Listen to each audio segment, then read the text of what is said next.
airplanes are cool. That's what Jess just told me. So we'll talk about airplanes tonight. Then like getting a little stimulation from your staff just seconds before the broadcast. Yeah, airplanes are cool. Airports are cool. Green is cool, but for some reason, and it probably has a lot to do with factors that will be well explained to us, traffic is down. What's the future of the airport with the expansion and all of that? Good chance to kind of regroup and find out what's going on with Kelly Fredericks, the President and CEO of the Rhode Island Airport Corporation. He is my guest tonight. I'm looking forward to a conversation with him.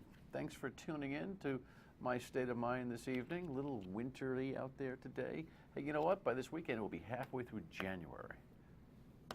For those of you who are winter survivalists, something to think about. Thinking about what in heaven's name were they thinking about on Route 93 today? We'll talk about it. There might be something in the water in Ohio based on the two stories we have regarding the Speaker of the House and Congress and security itself. A little figurative example, you know, theoretical, hypothetical from the Pope on, you know, busting religion's chops.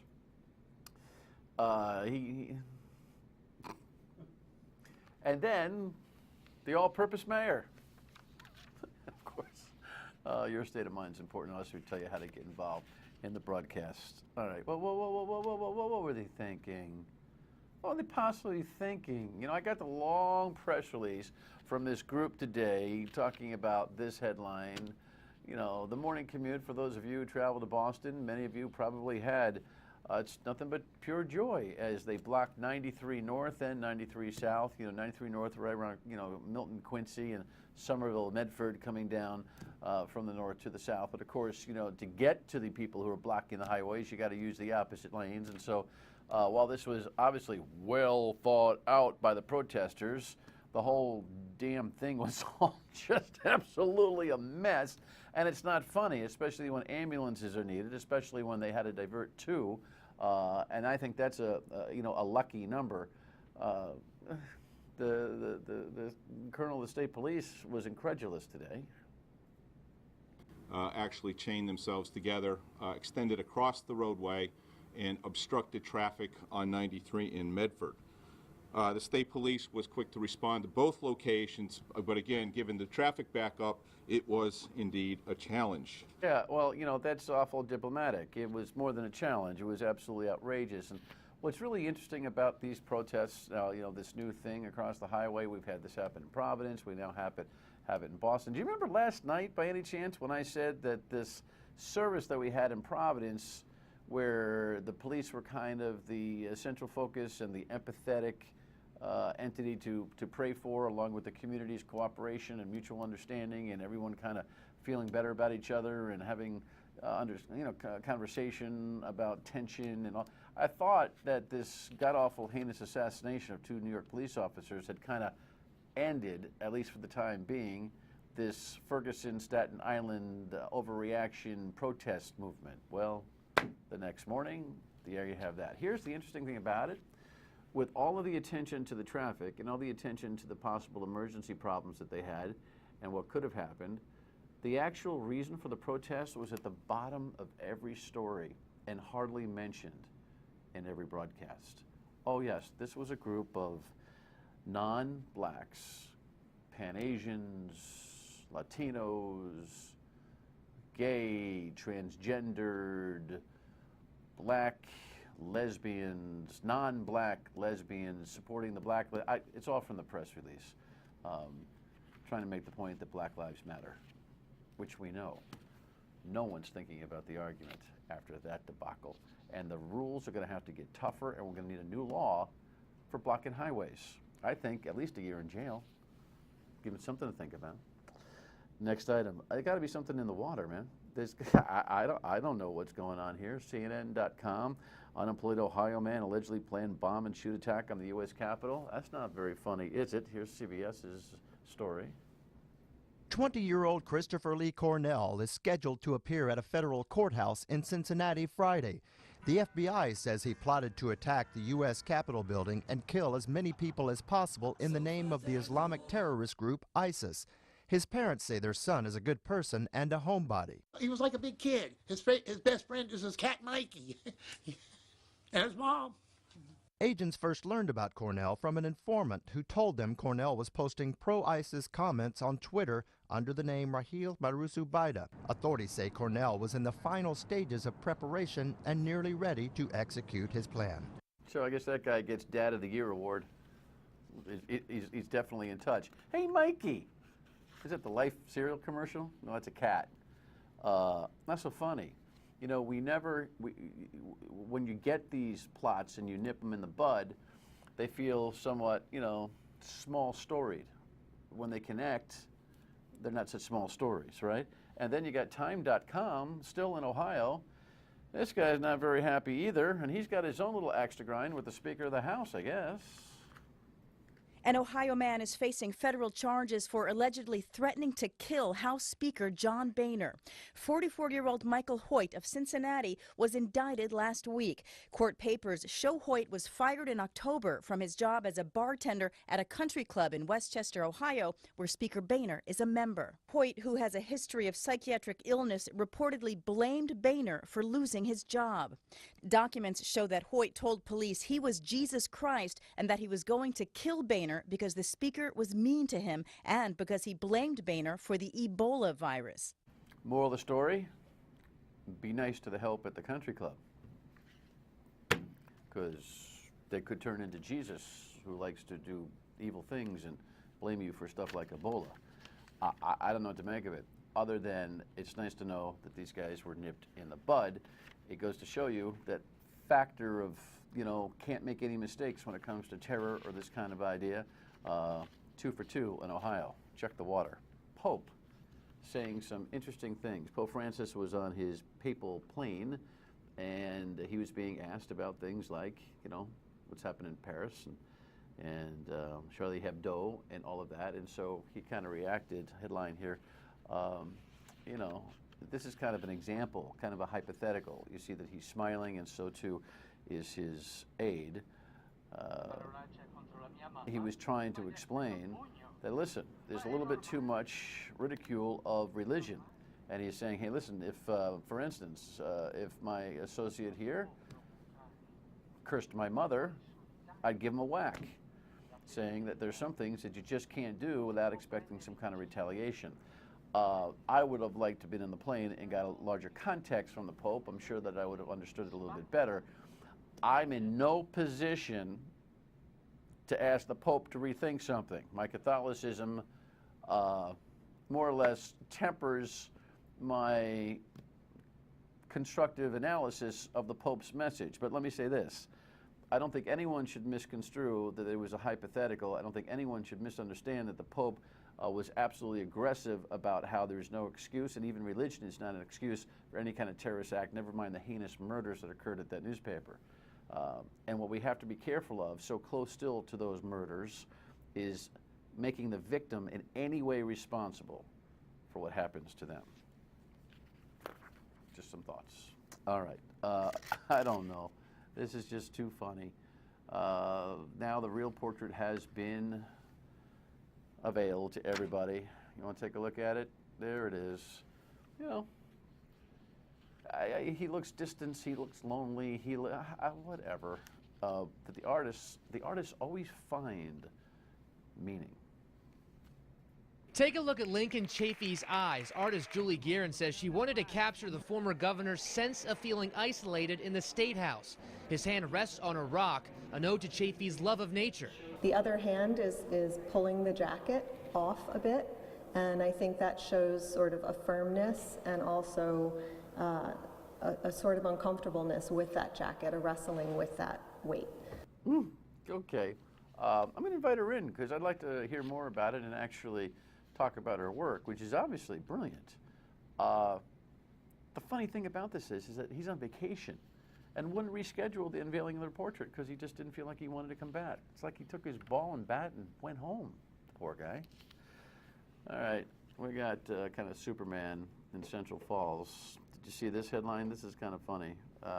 Central Falls mayor helps catch the car theft suspects Seems he was kind of just hanging around, doing his thing in town in Providence. All of a sudden saw a car that he looked familiar, his buddy's car, state rep, with the same kind of dent. He said, no, that car was stolen last week. And then he went in action. Butterflies here and there, but the adrenaline was there. But I didn't do this alone. Providence Police was there all the way. In the end, they pulled over, they started leaving their car, and a cruiser drove up and was able to catch them. Now, come on. Of course you didn't do it alone. You didn't do anything. You didn't get out of your car. You know, you want to be a mayoral superhero, pull them over. Freeze! Or you're under mayoral arrest or something. He's a good kid. But a little bit too much hype for going 911. Yeah, I got him. I'm right behind him. Your state of mind. This is how you get in touch with the show. You want to give him a pat on the back? Go ahead. 228-1886. You want to say, Link, come home? 228-1886. Email, Facebook post, and tweet. We'd love to hear what you have to think. When we come back, data, the future, the present, airplanes, all that at Green. Stay with us.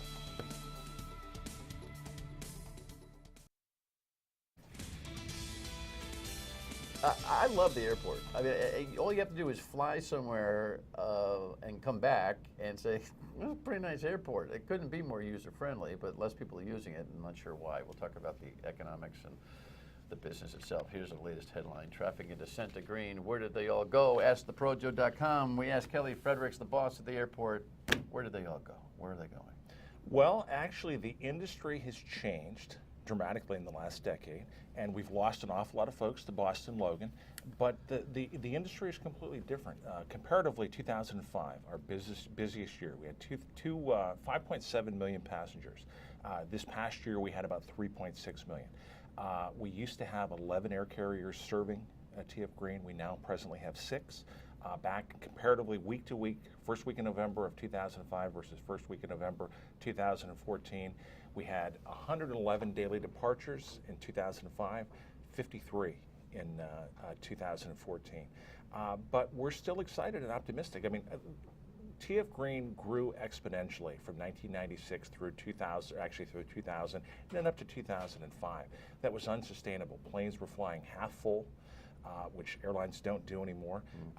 You know, we had a lot more nonstop destinations that weren't profitable at the time.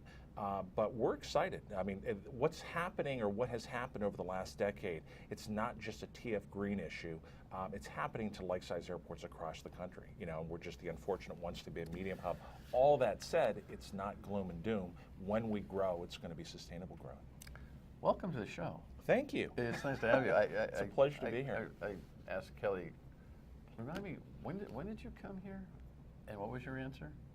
April of 2013. Almost long enough to be part of the problem.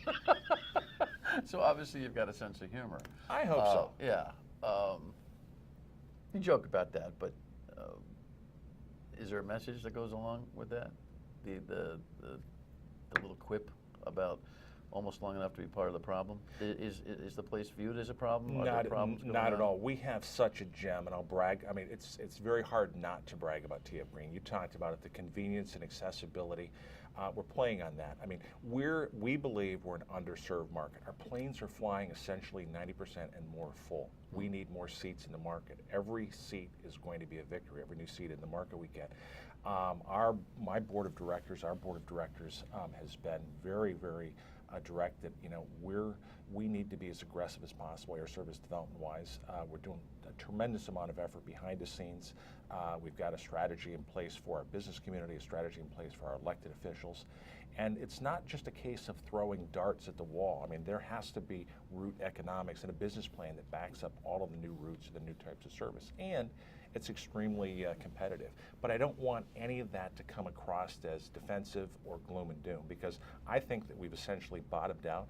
And now as we grow, unlike when the unprecedented growth that began in 1999, this time it's going to be sustainable. And our opportunity is to get those passengers that we've lost over the past decade by and large, to Logan to return to green and take advantage of the convenience and accessibility. You know, with that really articulate and quick-moving answer, it reminds me that I don't know anything about this industry, and I don't think anybody else really does who's not involved in it, really doesn't understand how this whole industry works. And thankfully, Kelly's going to stick around after our broadcast tonight for another show. As you know, if you're a viewer of the show, that we sometimes do that and say, you know what, let's have a longer conversation at a time when we can schedule that. So I'll have a lot more questions about the industry itself and how it works and the mechanics of it in a later broadcast.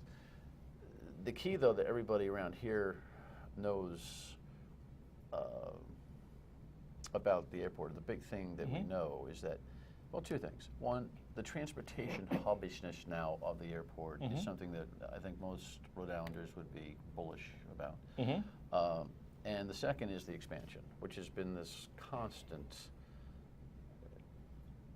groan from the people who live in Warwick. All you have to do is open up the phone lines and say, well, who you side with? And you'll get answers from all different sides. Why don't we do this? When we come back, we'll talk about those two different things. And find out, you know, what does expansion bring? Stay with us. Perfect.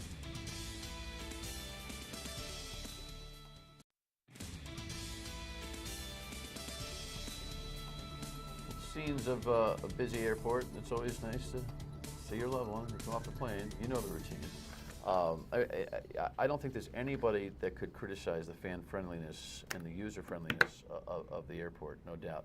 But growing it has been, you know, a long conversation around here. And you coming in just a year or so ago, you probably aren't jaded with all of the real grinding that went on with the community for the expansion, which I'm sure is not unique to any airport expansion anywhere. It's not right? at all. You know, homes exist around an airport. People want their homes at the same time. As many people go, I can't stand the air. I can't stand the noise anymore. Absolutely. I mean, you know, I went to a lot of ball games at Shea Stadium. That's all you. It's kind of like if you didn't hear a plane every 20 seconds, you thought that there was no ball game going on. What is the current status of the expansion plan? Well, the status is that we're actually in the middle of a $250 million expansion program, a number of safety improvements, environmental improvements, relocation of Main Avenue. $250 million. $250 million. That's with a B. $250 million for those of you And it scoring. will culminate on December 7th of 2017 when we open up our extended runway.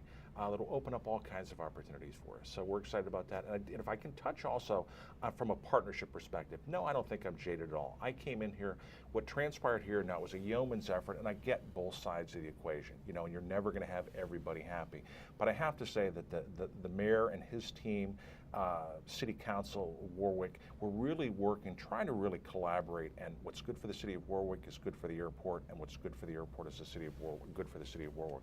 We'll never get there, but if we have that common goal, and I've just been delighted with the partnership so far, and I think that it's going to reap a lot of benefits for the city center of Warwick and other development in and around the airport as we move forward. But we're on schedule and on budget for a December 7th, 2017. And that will mean how many homes will have cumulatively been displaced, paid off, relocated, that whole thing? Cumulatively, as part of this expansion program, we've had to acquire, I believe, 14 or 17 properties associated with the relocation of Main Avenue. So there's a substantial number more than that over the years, past history, Dan, to get us where we're at today. But how long are we talking about the runway being now? the runway is now a little over 7,100 feet. With the extension, it'll be 8,700 feet. Right now, it's not even the longest runway in the state of Rhode Island. Quonset has that right now. What does that do in terms of the plane capability? Well, it's going to give us a lot of opportunities. Number one, it's going to allow the larger planes to fly. It's going to allow them to fly farther distances. It's going to open up the West Coast opportunity, which we cannot serve right now. It's going to provide additional international opportunities. And also, people forget that we have operating restrictions in certain weather conditions, predominantly in summer, where we have to offload or we can't fill our planes up. I use the analogy of that's like taking a hotel proprietor and telling them during the peak season you can only sell 80% of the rooms. So What does that mean? You have to offload? you can't fill the plane because of a weight and balance equation, because of the weather conditions, depending on humidity and those types of things, density, weather-related flying conditions. Really, summer presents more difficulty than winter does? It can, yeah, it does. And again, I also caution people, none of this, the extended runway guarantees nothing. We have to follow it up with business plans, which we're in the process of doing, and those types of things. We think that those opportunities are there for the West Coast service, additional international service. So does it mean if you build it, they will come, or do they know you're building it and they're planning on being there? I think it's a combination of both. I don't think this is pie in the sky at all, or Field of Dreams stuff. I think it's a combination of both. I think that, as we went through the environmental process, culminating with a recorded decision from the FAA, it really justified that this level of service was justified and needed. So I think it's a combination of both.